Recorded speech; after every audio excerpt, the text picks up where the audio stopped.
일주일에서 넉넉하게 열흘 정도만 돼도 크게 수술하는 데는 지장은 없는 것 같습니다.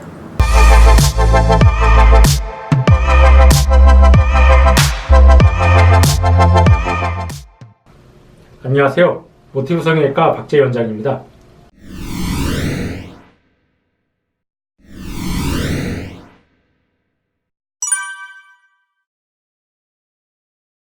보통 일주일 정도면은 저희가 이제 수술하고 나서 실밥이라 테이핑을 제거하는 게 한 5일에서 한 7일째쯤 제거를 하게 되는데, 그때쯤 되면 물론 잠붓기나 약간 사람에 따라서 멍이라든지 그런 게 있는 경우도 있는데, 사실 일상생활 하는데 크게 지장 없습니다. 그래서 약간 좀 잠붓기나 멍이 있는 경우는 혹시 안경을 끼시는 분들 같은 경우 안경을 끼면 이제 어느 정도 그게 보완이 되기 때문에 이제 크게 생활하는 데는 지장은 없는 것 같습니다. 물론 완전히 자리 잡고 그러려면 한두 달 걸리겠지만 한 일주일에서 넉넉하게 열흘 정도만 돼도 이제 크게 수술하는 데는 지장은 없는 것 같습니다.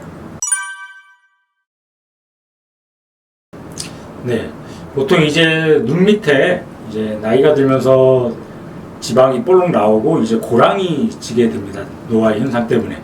그래서 보면은 이제 피부가 많이 늘어나지 않거나 잔주름이 심하지 않은 경우는 이제 결막이라고 그러죠. 이 빨간 자위를 통해서 이제 결막을 통한 지방제 배치를 하게 되고, 나이가 들어서 이제 피부에 잔주름도 늘어나고 피부도 늘어나는 경우는 이제 하안검 수술이라고 해서 이제 늘어난 피부도 같이 좀 절제를 해주고 정리를 해주는 게 더 좋은 결과를 얻게 됩니다. 보통 그 기준이 되는 나이대가 한 30대 후반, 40대 초반 정도를 기준, 물론 개인 차이는 있지만 그 기준으로 해서 그 이하는 결막을 통한 지방제 배치를 하고, 그 이상은 보통 이제 하안검 수술을 하게 되는데, 이건 개인 차이가 심해서 어떤 환자들은 30대 때도 하안검 하는 환자들도 있고, 심지어는 이제 50대인데도 그냥 결막 통한 지방제 배치를 하는 경우도 있습니다. 그러니까 개인 차이는 있지만 보통 이제 30대 후반, 40대 초반을 이제 기준으로 하는 경우가 많습니다.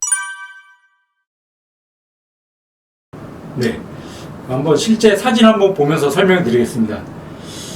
이 환자분 같은 경우는 이제 전형적인 노화에 따른 이제 눈 밑 모습을 보여주고 있는데, 자세히 보면 이제 눈 밑에 이제 뼈의 윤곽에 따라서 고랑도 보이고 지방도 좀 돌출이 돼 있죠. 그리고 자세히 보면 잔주름도 좀 있고. 그래서 이제 보통 남자 환자들 같은 경우는 좀 여자 환자들보다 피부가 두껍기 때문에 붓기라든지 멍은 좀 덜 드는 경향이 있지만 붓기는 조금 더 오래 가는 경향이 있는 것 같습니다.